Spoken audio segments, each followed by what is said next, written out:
and it haunts me somewhere much. إن الله غفور رحيم صدق.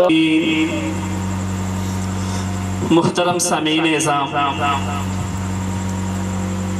اور تھوڑا سا دشوار بات رکھنا اور بات کرنا.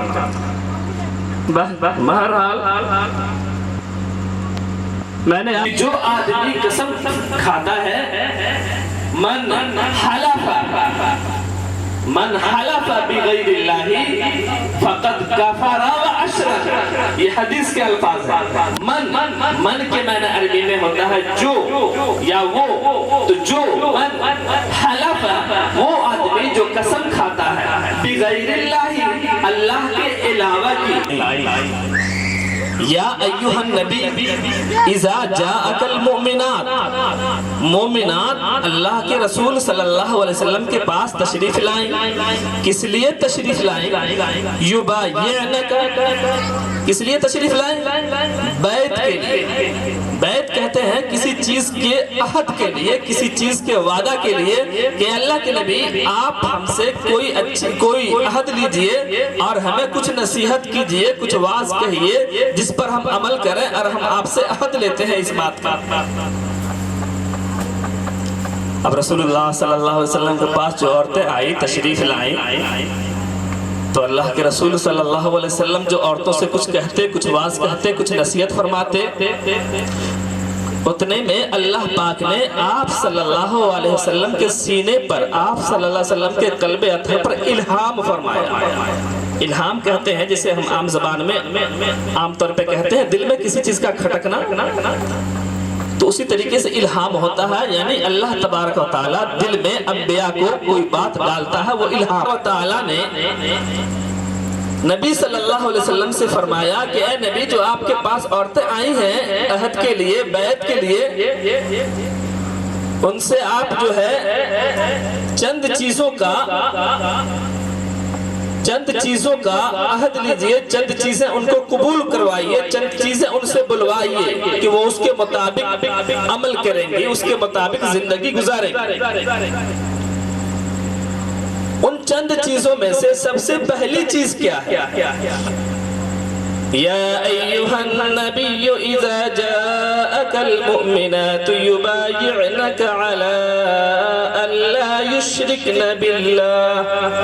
پہلی چیز ہے اللہ کی عبادت کے ساتھ ساتھ کسی اور کی عبادت نہ کرنا، کیونکہ اللہ تبارک و تعالی شرک کے علاوہ جو بھی گناہ ہے چاہے تو معاف کر سکتا ہے. اللہ پاک خود قرآن پاک میں فرماتا ہے ان اللہ لا یغفر ان یشرک بہ ویغفر ما دون ذلک لمن یشاء. کہ اللہ تبارک و تعالی شرک کو معاف نہیں فرمائے گا، اور شرک کے علاوہ جو گناہ ہے اللہ تبارک و تعالی چاہے تو اس کو معاف کر سکتا ہے. اب شرک کیا ہے؟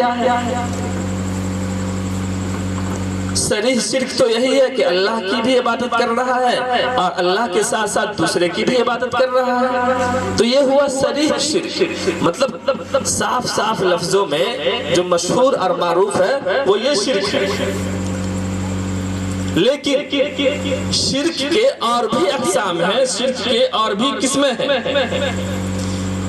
جو مفسرین نے بیان فرمایا ہے.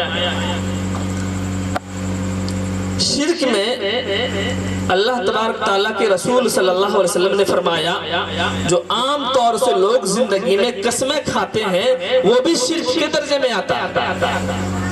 چلتے پھرتے کوئی چھوٹا سا کام ہو، بڑا سا کام ہو، کوئی چھوٹی سی بات ہو، بڑی سی بات ہو، کھٹ سے قسم کھا لیتا ہے. تو جو قسم کھائی جاتی ہے، پہلی بات تو قسم کھانی نہیں چاہیے. دوسری بات، اگر آدمی مجبور ہو جائے اپنی بات منوانے کے لیے، اپنی بات کو سچ ثابت کرنے کے لیے کوئی اور ہیلا، کوئی اور تدبیر نہ ملے، نہ بن پائے، تو آخر میں مجبوری کے عالم میں اللہ کی قسم کھانے کی اجازت ہے. اللہ کے قسم کھانے کی اجازت ہے. اللہ کے علاوہ کی قسم کھانا جیسے ماں کی قسم کھا لیا، باپ کا قسم کھا لیا، دادے کا قسم کھا لیا، تو اللہ کے علاوہ جتنے بھی قسم کھائی جاتی ہے وہ تمام کی تمام شرک کے ہی قبیلے سے آتا ہے۔ وہ اس کے ہم پلہ، اللہ کے ہم پلہ دوسرے کو رکھ رہا ہے، اس لیے یہ بھی شرک کے قسم میں سے